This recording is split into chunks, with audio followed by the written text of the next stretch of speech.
नमस्कार मंडळी, पुन्हा एकदा स्वागत करतो तुमचं आपल्या एका नवीन व्हिडिओमध्ये। मित्रांनो, आज वनाश्री केसरी भव्य दिव्य ओपनचं मैदान संपन्न झालं आहे।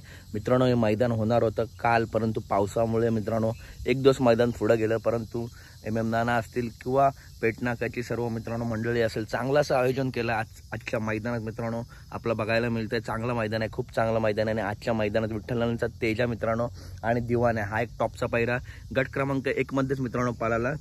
आपल्या सर्वांना आतुरता असतेच की विठ्ठलांचा तेजा नक्की कोणत्या गटात पळतो, गटपात झाला की नाही। तर मित्रांनो, गट क्रमांक 1 मध्ये ही एकच गाडी पळाली तेजाची आणि दिवाण्याची, आणि गाडीने खुला असा गटपास केला आणि गाडी आता सेमीसाठी पात्र झाली आहे। तसेच मित्रांनो, गट क्रमांक 2 मध्ये रावले आणि लक्ष्मणराव ही A1 जोडी गटपात झाले। आणि बाकीच्या नंदींचे गट सुद्धा तुम्हाला थोड्याच वेळात सांगतो। तर कशी वाटली व्हिडिओ आवडली असेल तर नक्की व्हिडिओ लाईक करा, चॅनलला सबस्क्राईब करा, कारण बैलगाडी क्षेत्रातील सर्व अपडेट नेहमीच आपल्या चॅनलवरती येत असतात। मैदानाचा लाईव्ह प्रक्षेपण आहे, पितरी लाईव्हवरती जाऊन मैदानाचा आनंद घ्या। भेटूया पुढच्या व्हिडिओमध्ये। धन्यवाद मित्रांनो, भेटूया पुढच्या व्हिडिओमध्ये।